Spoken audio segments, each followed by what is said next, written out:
So, to understand the flow through a pipe, the first investigation was done by Osborne Reynolds.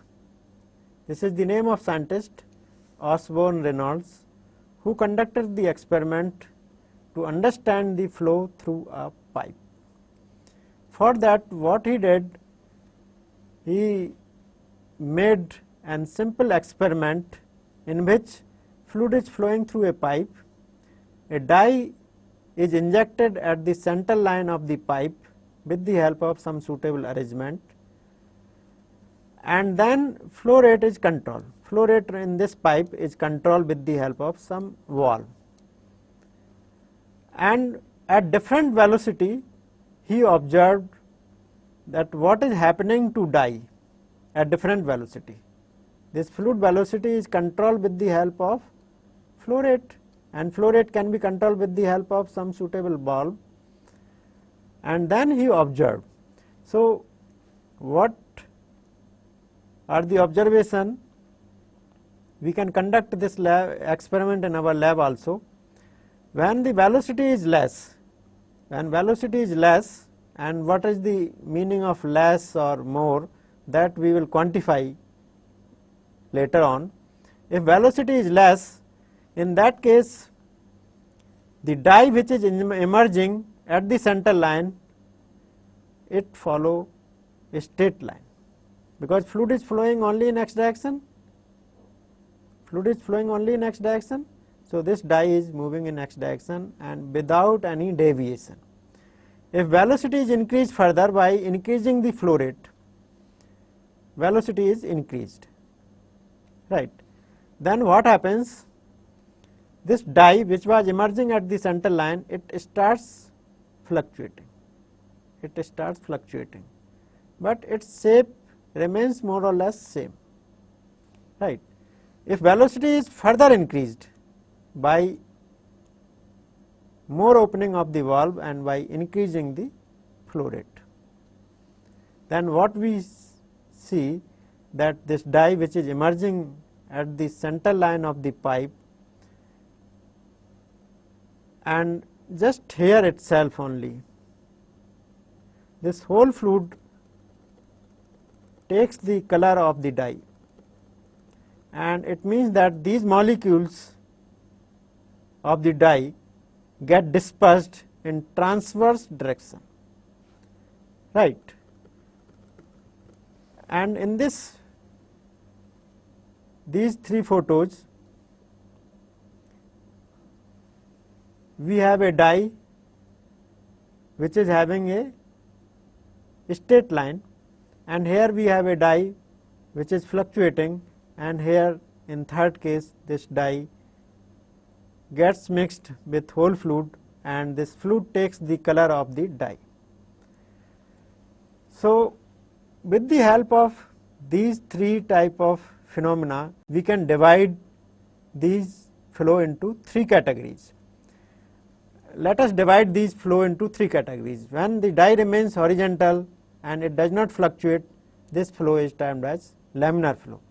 When this dye is fluctuating, and then in that case this flow is termed as a transitional flow, and when this whole fluid becomes or takes the color of the dye, and there is much more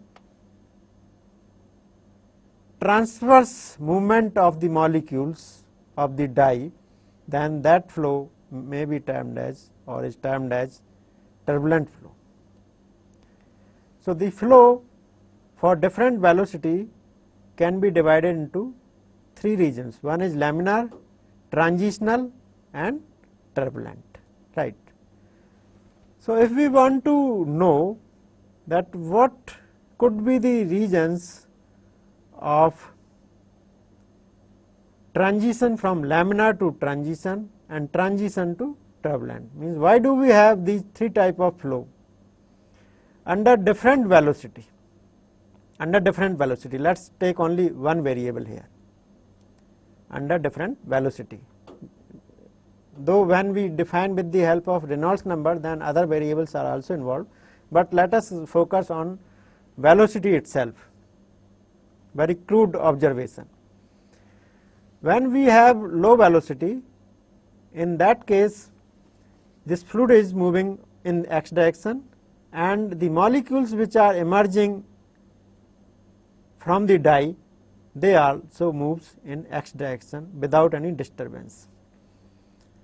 And as we increase the velocity of the fluid in x direction, then these molecules of the dye start fluctuating, and if some molecules, suppose this is one molecule, this move from one layer to another layer, it means that there is some force which is causing it to move in upward direction, or if it moves from this point to this point, there is some force which is causing it to move in downward direction. So from where we are getting this force?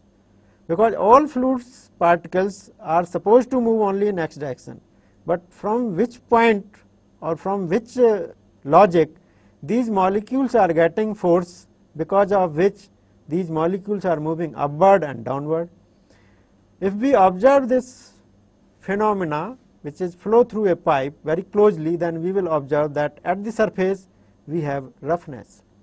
With the help of microscope, if we observe, then we have roughness, and these molecules which are very close to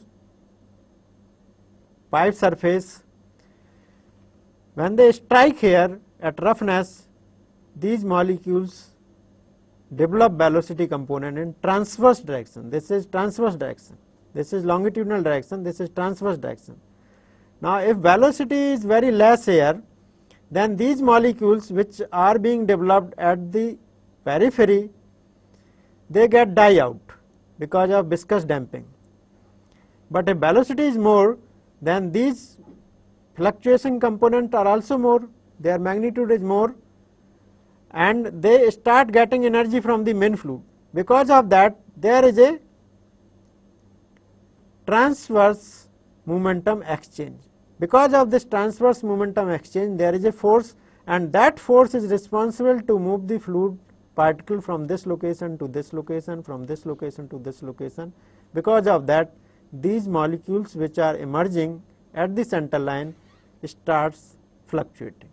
When velocity is increased further, then this momentum exchange in transverse direction is enhanced drastically.